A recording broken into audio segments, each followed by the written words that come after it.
Welcome back to the channel. Today we're going to have a look at the 2024 Skidoo Renegade Enduro and our 2024 skidooing season. It is mid-July. It is hot, so we are not going skidooing today, but we are going to talk about my purchase from last year, the 2024 Skidoo Renegade Adrenaline with the Enduro package.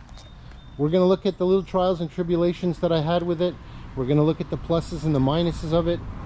We're also going to talk about the trips that we did this year and the great people that we met. So I hope you stick around. We got a lot to unpack, so let's get started.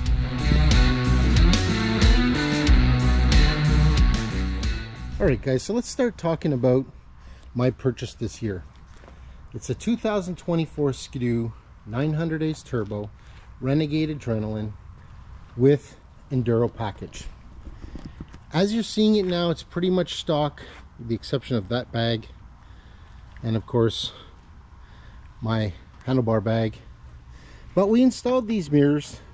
They flip down when you put on your cover, if you've got a cover. We also installed these tunnel mount ice scratchers. They worked out really well actually. Those ice scratchers, when it got 5 or 6 degrees hotter on the engine, just dropping one brought it down 5 degrees. And as you know, this year we had so little snow, and the snow that we did get, it melted and packed, froze, so it wasn't all that great. The ice ripper though, on the other hand, man, it did a great job. As you can see, I got a little bit of, you know, the fuzz coming out, so I went around and burned some of it off. But other than that, it went well. I was actually surprised with the 900 Ace Turbo. I'm always looking up for some giddy up and go, and unless you get the R package or chip it, tune it, to be honest with you, I was happy with the power. The power was really good. I was able to get the speeds that I want as quick as I wanted. I mean, you don't really need to go Mach 10 with your hair on fire unless that's your thing. But for us, the machine went really well. Man, I love that big gauge. That big gauge was really quite awesome on the trail. You could see it. It was super bright during the day, and at night it would all black out with just the numbers coming live in white or red, some areas red. This cluster, man, I really love this, to be honest with you. It really was easy to maneuver, navigate, on off switch, navigate through the big screen. So I mean, for that, it was really great.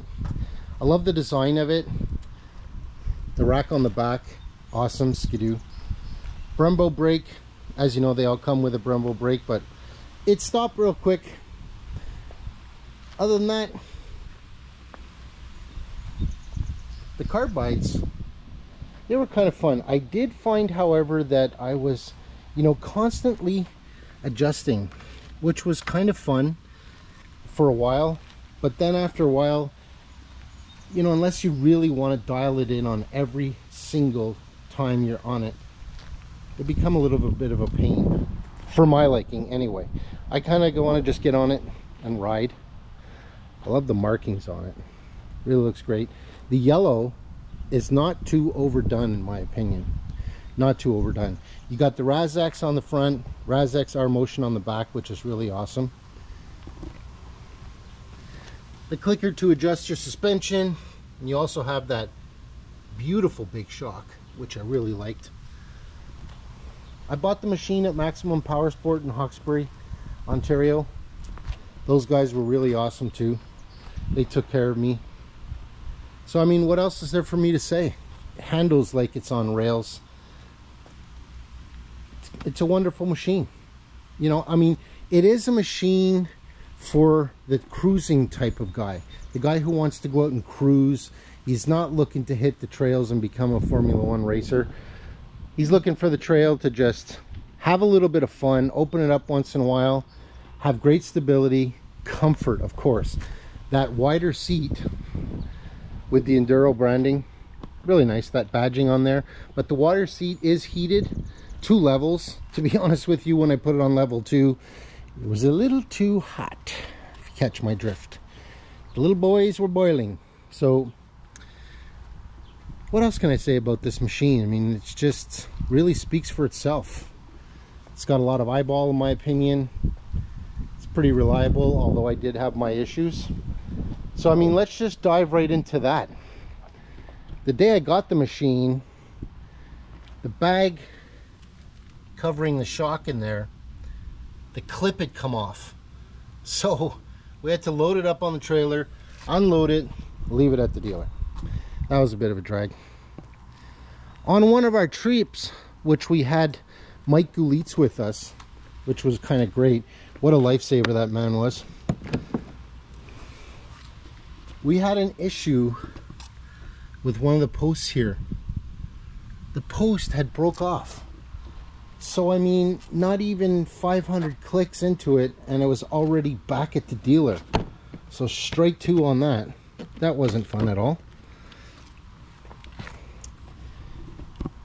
Other than that, those 2 things wasn't the end of the world, but it is what it is. I did have to get my dealer to readjust my lights, so the hood had to come off and we got those adjusted, just simply because the adjustment is in here.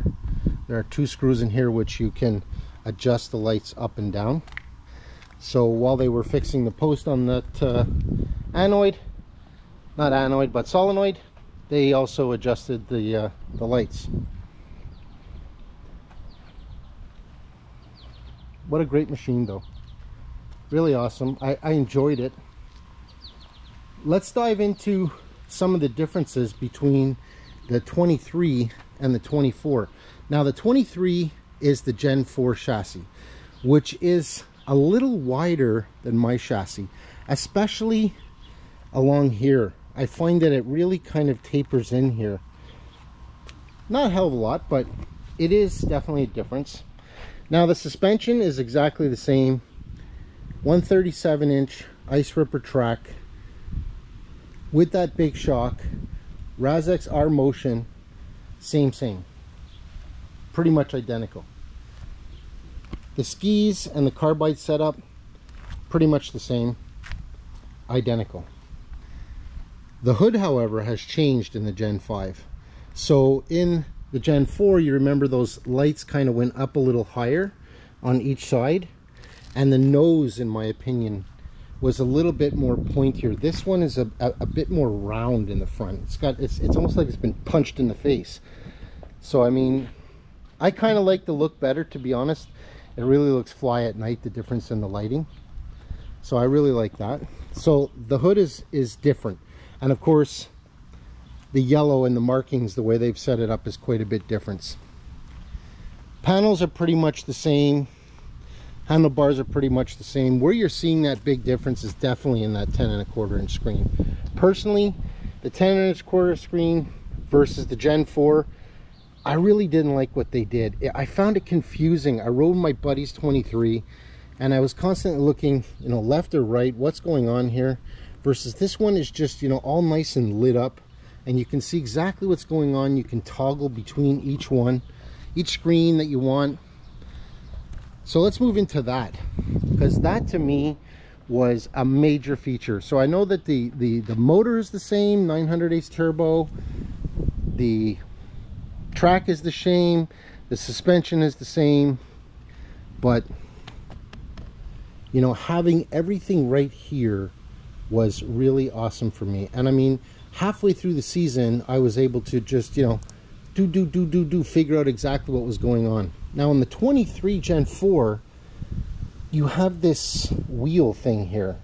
So when you're driving, you have to take one hand off the bar to play with this wheel and push the buttons and kind of scroll through this funky looking screen. I know a lot of you got a 23 and I know I'm putting your screen down. I guess it's just because I think that it is one hell of a great upgrade. So I mean, that is another thing that I found really different between the machines. like I said, 500 clicks in, I totally got this whole system. I could totally switch between all my different functions on my screen.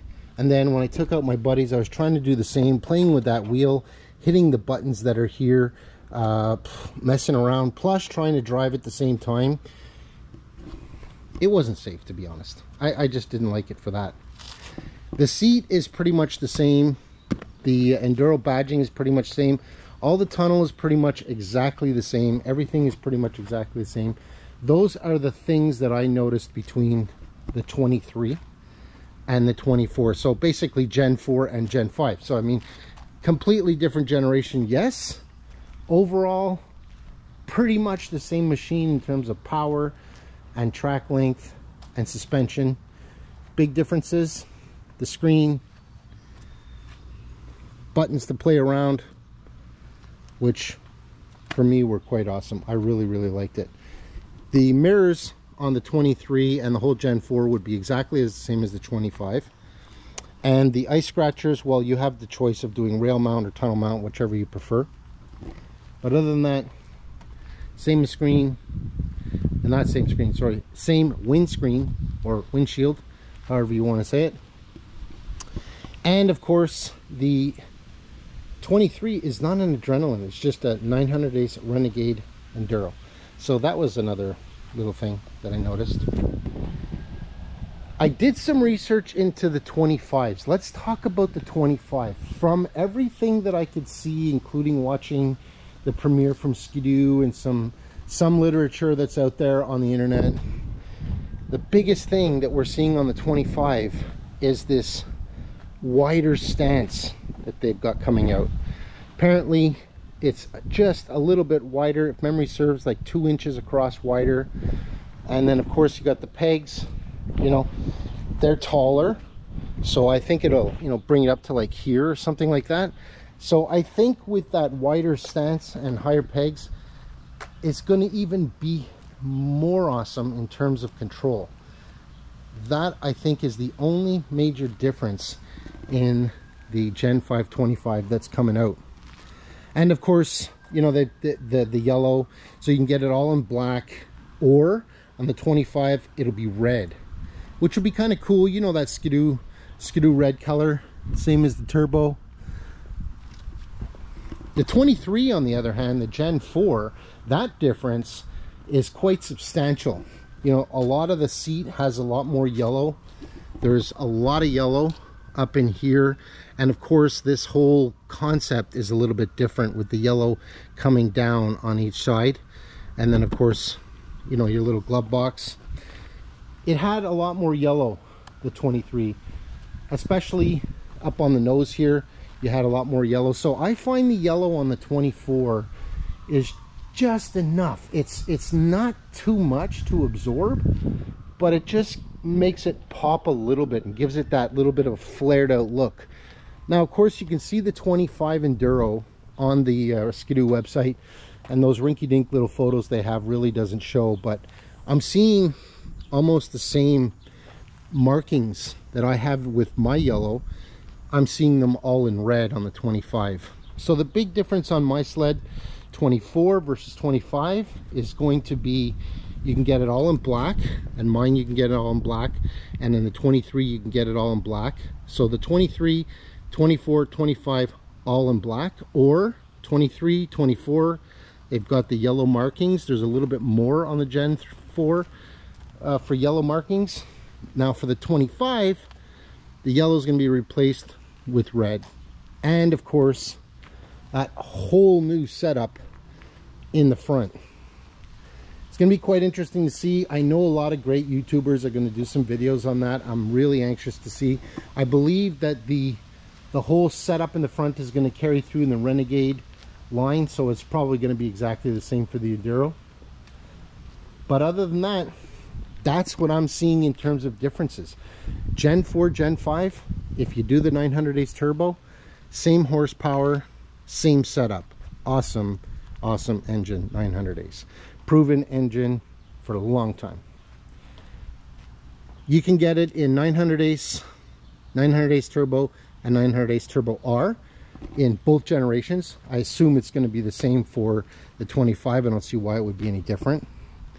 I don't know on the 25 if they're going to set up with the Brembo braking. I mean, it's going to be Brembo braking, but if they're going to have the new, you know, lever braking that you can adjust so that it's just quick. It would be cool if they had it, but I'm sure they're going to reserve that for the XRS only. But who knows? We're going to soon find out. But other than that, I wouldn't change this sled, to be honest. I rode a couple of 850 XRSs. Now, of course, the 850 and the 900, two different engines, 2-stroke, 4-stroke, lighter, maybe more fuel economy. I'm not sure, depending on how hard you hit that throttle. But I couldn't go wrong with the 900 Ace Turbo. I'll be honest with you, there's no smell. Starts up, it runs real quiet. It's pretty quiet when you hit up to 6,000 to 7,000 RPM. So I mean, I really can't say enough about this sled. I'm happy with the purchase. I would highly recommend it to any guys that are just trail riders. You know, this sled is really set up for that trail rider, the guy who wants to get on the trail and just ride it easy, but at the same time drop that hammer on the lakes or on the straightaways, and she just kind of sits down when you get up to some speed. And when you're driving at speed, you know, 100, let's say 95 to 110, 120 along the trail, you feel comfortable on this sled. You feel like you're in control. I've driven a lot the Arctic Cats, and once I got up to those levels of speed, I just didn't feel the same. I don't know if it's the ski setup, the carbide setup. I'm not an expert, but with this sled, I just felt dialed in all the time. And like I said, I don't need to be the fastest guy on the trail, nor do I need to beat the quarter mile, nor do I need to be able to be rolling at $120 and then hit the gas and be looked down and doing $160, $170.